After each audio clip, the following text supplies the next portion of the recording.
CDF funds into the Constitution. Madam Speaker, CDF and its achievement over time across the country cannot be gainsaid. Madam Speaker, there are families in this country, vulnerable, very bright children, needy, that today have a story to tell. They have testimonies of how bursaries through CDF have transformed lives, have changed and transformed society.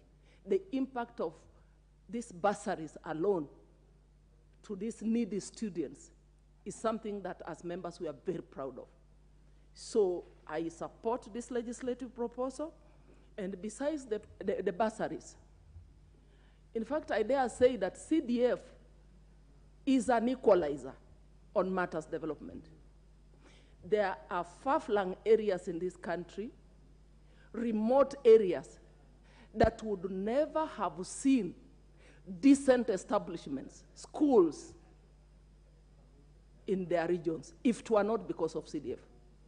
You go across our counties, our constituencies, some of the best infrastructures are done by CDF, ranging from laboratories, dining halls, even the buses in schools.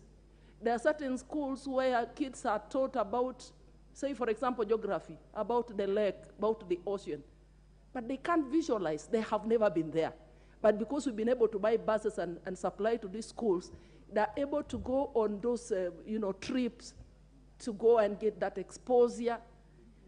And there are schools where, before CDF, they would do physics and chemistry through theory. They were not able to undertake the practicals. But because of CDF today, we pride ourselves because our schools are better equipped with the necessary infrastructure to aid learning. So, Madam Speaker, further, I want to attest here that the CDF has really contributed a lot to development, especially in my constituency. I represent Teso South. My constituency did not have a single college, nor did it have even a road, a tarmac road. We did the first one in 2011, from 2011. So through CDF, I was able to buy land for a teacher's training college, for the TVET. And further, I was able to partner with national government departments to be able to fund and develop these institutions. And today, I am, with the people of Teso South, are beginning to see development, improved business. People becoming landlords because they're able to put up, houses for people to rent and able to earn some income. So CDF is a very critical fund that we cannot underestimate, and we must support to ensure that it's anchored in the Constitution to continue to help and support our development agenda in this country. Madam Speaker, speaking to the other funds, like the Empowerment Fund, economic stimulus, I must say that this amendment is very timely, coming at a time when we know that jobs are scarce and our youths are languishing out there unemployed, coming at a time when the economy is on its knees, coming at a time when we desperately as a country need to create employers who can create opportunities for the young people. Madam Speaker, we have graduates. They have graduated in various disciplines. They can be able to start various SMEs, and they can become the employer of tomorrow. So we want to support this. And I must say it is very timely, and these funds, including the GAF for the women representatives. We need to empower the women. We need to capacity build them. We need to guide them before they can be able to get the empowerment funds to be able to engage in some economic activity and be able to support livelihoods. Madam Speaker, I also must touch on the issue of climate change.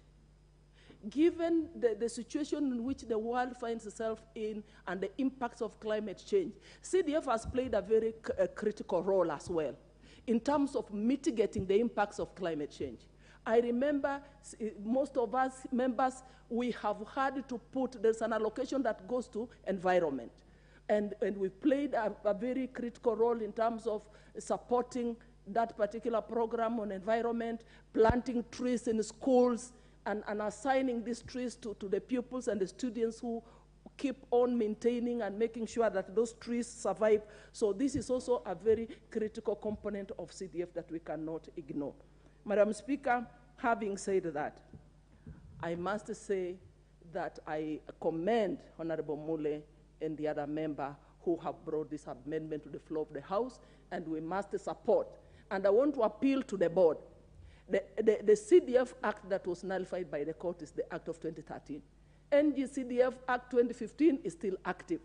So they should move with speed to actually gazette the boards from the various constituencies and release the funds so that we can take our sons and daughters to school. We get calls every day. My kids in various universities, they are asking, we are suffering, we have no school fees. We need to release funds so that we can be able to alleviate